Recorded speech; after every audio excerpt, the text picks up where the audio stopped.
Good morning, everybody. Thank you once again for tuning in to God Is Not Mad at Me here on the Grace Awakening Network and or on YouTube, depending on where you're watching me from. Really appreciate you stopping by. Glad you're here.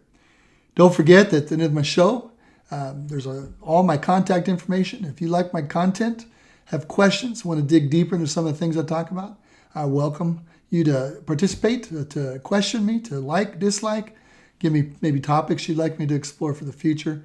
Anything you want to say, all my stuff is there. Today we're continuing with Confronting Church Fallacies. Today's title is The Son plus Repentance equals Forgiveness. That may sound like a weird title, and you may not know for sure where we're going. By the time we're done, I'm sure you're going to understand what I'm talking about. Once again, a special shout out to El Burro Coffee Company for helping to make this show possible. They are a small family-owned and operated business located in the foothills of California. They use only the highest quality beans to produce smooth and unique flavors, like our show favorite, Jesus Juice. Don't settle for anything but the best cup of joe. Kickstart your day with El Burro Coffee Company. When ordering, don't forget to use my show code NOTMAD to receive special show pricing. So grab your coffee, get comfy, and I'll see you in just a moment.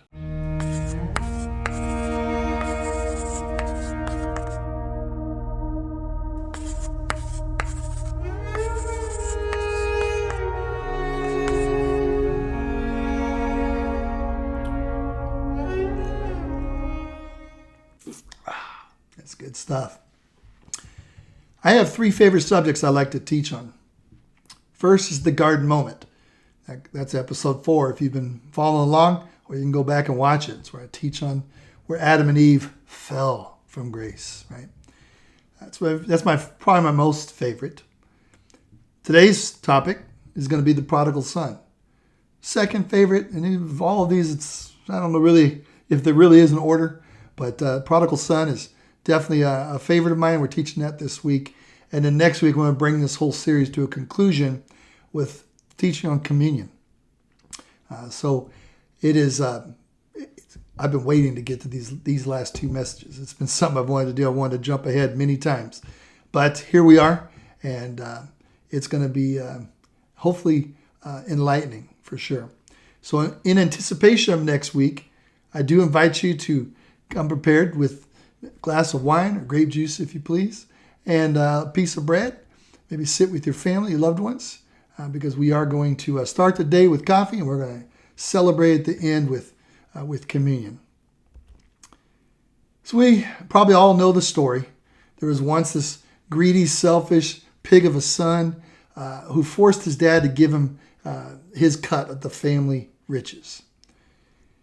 Immediately upon receiving his due, what did the son do? He went out on this big old sin fest, everything from fine wine and clothes to partying in the nightlife, He was living what some people call the high life. This is the thing that, I just have this party life, and that's what he was living. But the money eventually ran out, as it always does. When the money runs out, your friends usually run out with it. So the party was over, and no one was left standing with him. Generations have taught that the return of the son, the prodigal son, is about each of us.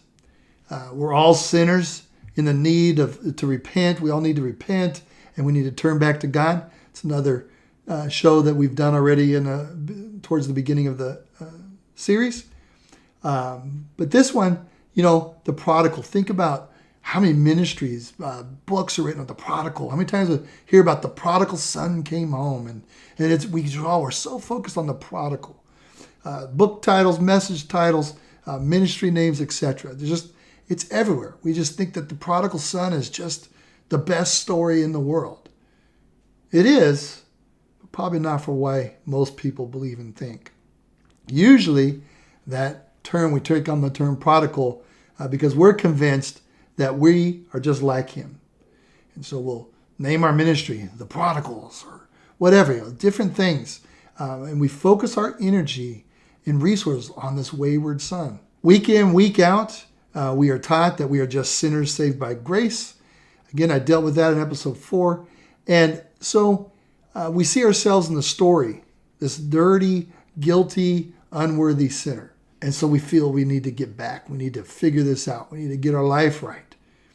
But why did Jesus, who is grace personified, why did he tell the story?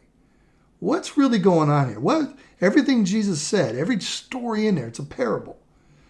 Kind of a riddle, if you will. Challenging us to think and maybe read between the lines, kind of catch the deeper meaning of what's being said. So it's a puzzle for sure. But if you have ears to hear, if you're paying attention, you can see what Jesus meant for us to understand. So we're going to dig in. We're going to uncover the real story behind the prodigal today. The son, for whatever reason, decides that it's in his best interest to leave home and begin his journey, his personal, I'm out, I'm done, I'm heading down, I'm going to do it my way. A journey which ultimately leads him outside of truth. Truth about who he really is, truth about who his dad really is. This journey takes him off. The further and deeper and darker he goes, he just starts to believe all kinds of craziness. This identity crisis quickly leads him to destruction. I'm going to read out of Luke 15, 13 through 16 from the ESV. He squandered his property in reckless living. And when he had spent everything, a severe famine arose in that country, and he began to be in need. So he went and hired himself out to one of the citizens of the country, who sent him into the fields to feed pigs. And he was longing to be fed with the pods that the pigs ate, and no one gave him anything. So imagine where he's at right now. He's come to the end. He's got no resource. He's done, or he's going to have to find a job. And he finds feeding the pigs. If you've ever slaughtered pigs, that is not a pretty job. And now he's also hungry for what the pigs are eating. That's how bad his life is right now. At the end of his ropes, that's plan A, and it has failed. So he implements plan B. Plan B is return to dad, admit I'm unworthy, I'm an unworthy slug, I'm going to become your servant. He's figuring if I'm serving these people I don't even know, they don't care about me, I'll at least go back to my dad's place and I'll be his servant. And then I'll earn my way back up. I'll return home, this desperate, wayward, person, and I'll work back up and climb the ladder, if you will. So his return home is about so much more than a desperate, wayward child, though, coming home, groveling for help. No, this story is about the yearning of his father's heart for his child. I want you to hear that. This story really is about the father's heart. And we so often miss that in this, but he's yearning for his child. His return was actually an awakening. It was the son's awakening. The son walked out on pure love, deep connection, true intimacy, and chased foreign desires of his flesh. These desires being fueled by the lie of the enemy, that this is this is fantastic, yeah, this is worth it, go, go, go. He's saying, there's more, go find it. You're missing out. It's time for you to get yourself some. This is that lie. This is what's going on in his head. He thinks it's better out there. The grass is greener on the other side. But his father was stronger than the distraction.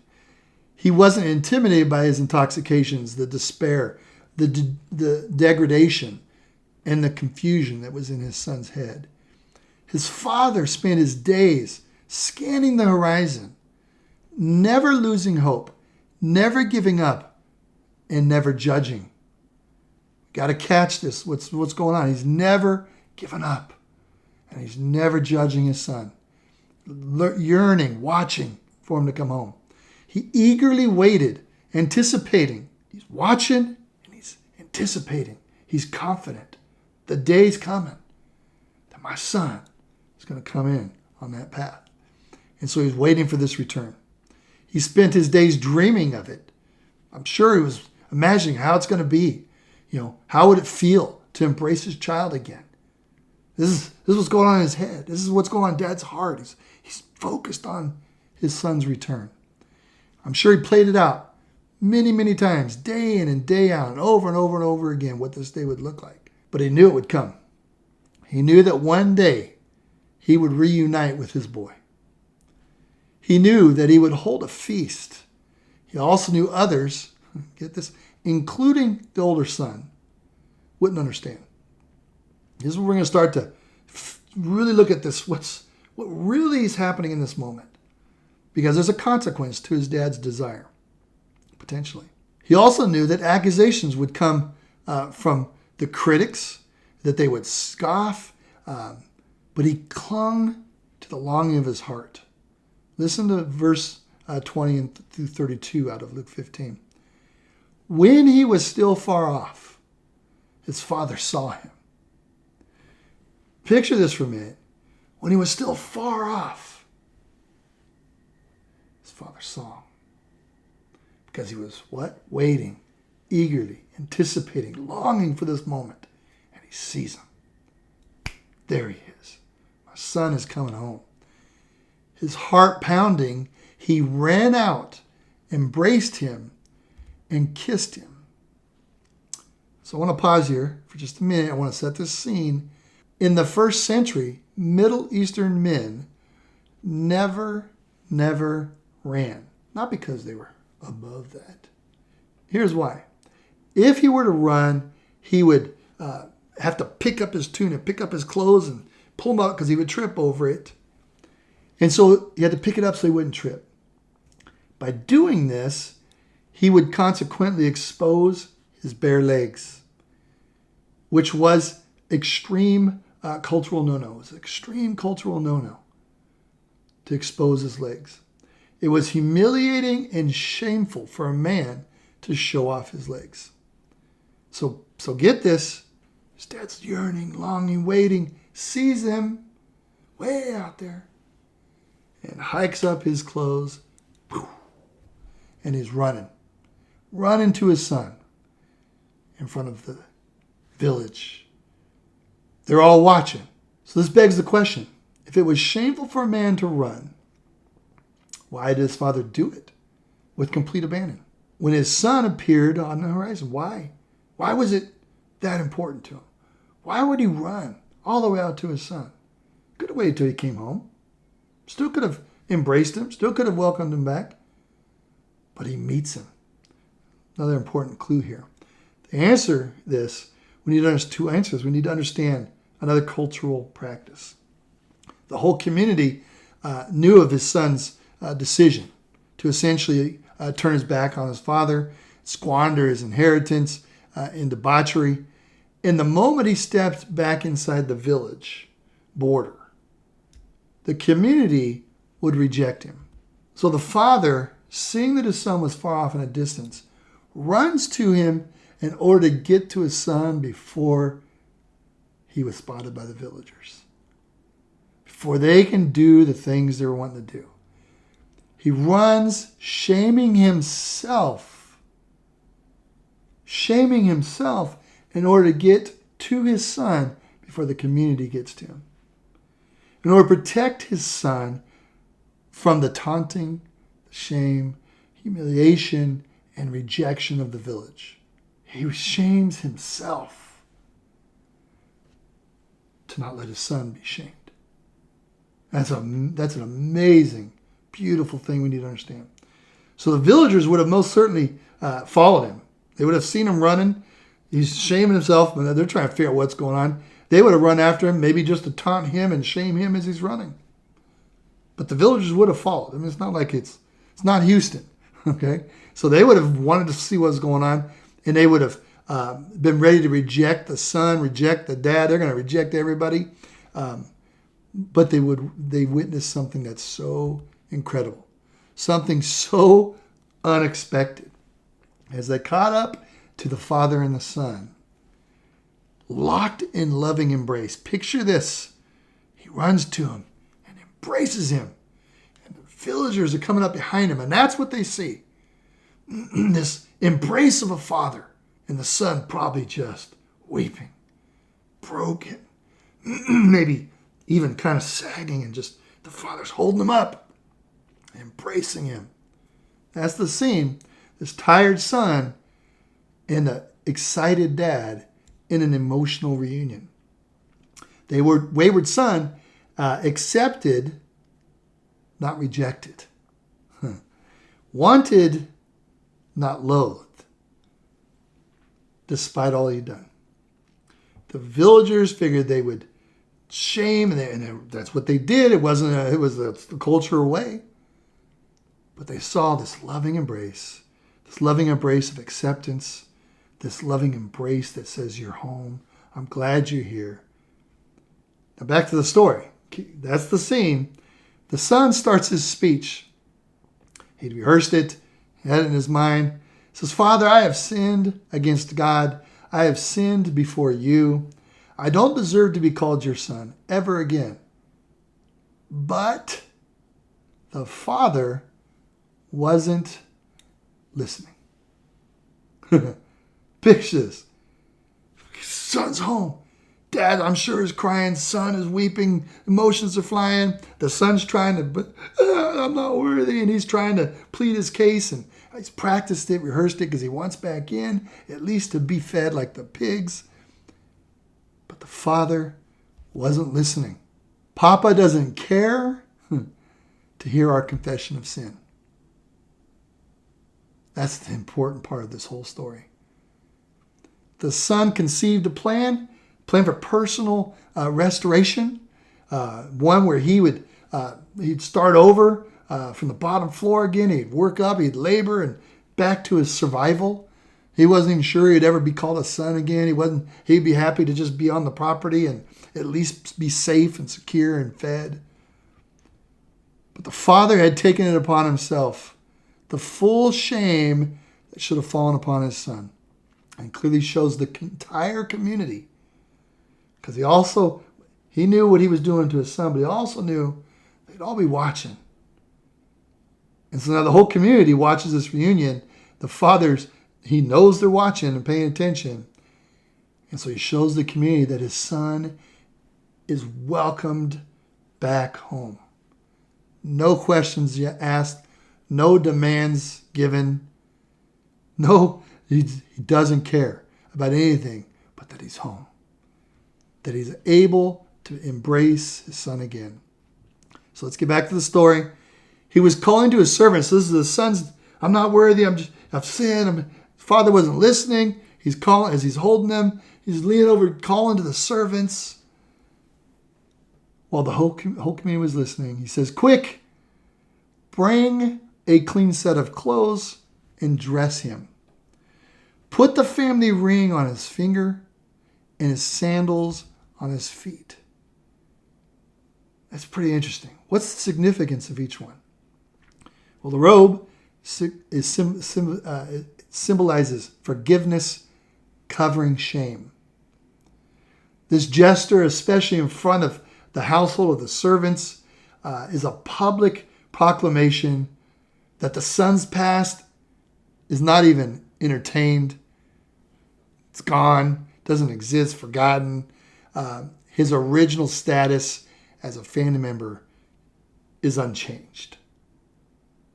Whatever he did, I don't care. He's still my son. Nothing has changed. The ring, restored identity and belonging, symbolized the father's authority and trust, effectively restoring his son's position in the family. He's clothed them, covered the shame. Put the ring on, your position is still intact. You're still family. Now the sandals, clarity of position. Cultural context, slaves typically went barefoot, whereas free members of the household wore sandals. So the act of providing footwear, these sandals, reinstated the son's dignity and reaffirmed his status within the family. He's not a slave. He came here wanting to be a slave. He's not a slave. He is mine. So we continue with the story. Then, after he does all that, put the ring on, clothe him, put sandals, then get a grain-fed heifer and roast it. We're going to feast. We're going to have a wonderful time. My son is here, given up for dead and now alive, given up for lost and now found. And they began to have a wonderful time. All this time, the older son was out in the field. When the day's work was done, he came in. As he approached the house, he heard the music and dancing. There's a party going on. What's up? Calling over one of the houseboys, he asked what was going on. He told him, "Your brother came home. Your father has ordered a feast, barbecued beef. Because he has him safe and sound. Because he has him home, safe and sound." Older brother stalked off in anger, refused to join him. His father came out and tried to talk with him, but he wasn't listening. The son said, "Look how many years I've stayed here serving you, never giving you one moment of grief. But have you ever thrown a party for me and my friends? This son of yours who has thrown away your money on whores shows up and you go all out with a feast." His father said, "Son, you don't understand. You're with me all the time, and everything that is mine is yours. But this is a wonderful time, and we had to celebrate. This brother of yours was dead, and he's alive. He was lost, and he is found." One brother repents. Let's get the metanoia moment. Changes his mind about everything. He has an awakening of his mind towards his father, discovering truth in the midst of his confusion upon returning home. The other brother pridefully objected to his father's acceptance of the undeserving slacker. Isn't that so typical? That's religion at its best. The older brother represents religion. The younger brother is representing grace. It's just that simple. The point of the prodigal is not that we recognize ourselves as undeserving slugs who we've been barely given the privilege of crawling home. No. The point of the story is that Papa has never quit loving us, has never given up on us, has never lost hope for us, and is always eagerly watching, yearning for us to see him, and he runs towards us with arms wide open. Francois Dutoit says, "We celebrate an innocence that predates Adam's fall. We have allowed an illegitimate sin consciousness to prevail in our theologies and worship. The prodigal son's father had no reference or remembrance of past sins. Imagine how that would spoil the party." D.R. Silva says, "The son was a son from the start. He wasn't a stranger and then a son. He woke up as a son, took all of his inheritance as a son, blew all of his inheritance as a son, ate with the pigs as a son, and finally returned to his father, welcomed home as a son. It was only the prodigal son who declared himself unworthy to be called a son. It never crossed his father's mind." Are you tired? Lonely? Scared? Come on home. Papa's longing for your return. And he has all the party supplies ready to go. This story really should be titled The Prodigal's Father. That's what it's about. Yes, the son is in the story. Yes, we are in the story. But like the son who thought he was unworthy and undeserving, we often find ourselves in the same place. We need to understand that Father, Papa, has never labeled us that way. He has never thought of us that way. He has never wished for us to be gone from his presence.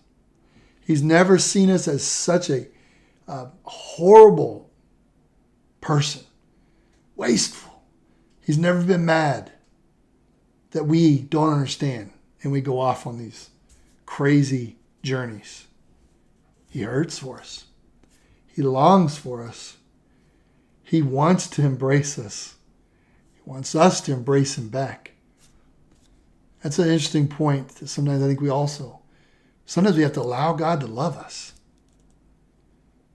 Think of times when you know you're feeling bad about something, you've treated someone wrong, and you come to talk to them and tell them you're sorry and all this stuff, and they're like, it's no worry, man. You're good. And we get embarrassed. We get we're not sure, and we think that maybe they're doing it because, well, they have to because I apologized, but we never feel confident in their acceptance. We don't feel confident in the re-engagement. And that's what has to happen between us and Papa. It's not just that, okay, you're forgiven, you're accepted, you're loved, you're wanted. It's not that when death comes, you get to be part of the party. It's right now. Papa loves you right now. And he wants to be engaged with you right now. And he wants you to love him back right now. He wants to love you right now. Right now. We can't miss that. It's important that we understand that we're not a burden to God. And we are not ugly in his sight. Right now, his arms are wide open for you. And if you haven't experienced that, maybe you're here in this, watching all of us teaching on this channel because you're searching and you're wanting that intimate, loving relationship. Maybe you've never had that in your life. Maybe you don't have a good relationship with your own dad and it's hard to see God as Father, a loving Father. He is. And I invite you this morning, and really he invites you to let him love you. He's waited for you. He's watched for you. He's been waiting. And he runs to you this morning. I hope this has been good. It's all the time I have this week. Seems like it always goes fast. I hope that you found something of value. I hope you have found encouragement, inspiration, to be part of something bigger than religion, part of something bigger than our own head and get our mind around. The story is about the prodigal's father, your father. Don't forget, next week we're going to be celebrating communion. Come prepared with a chunk of bread and a glass of wine or grape juice, whatever your pleasure is. I'll see you then. Cheers.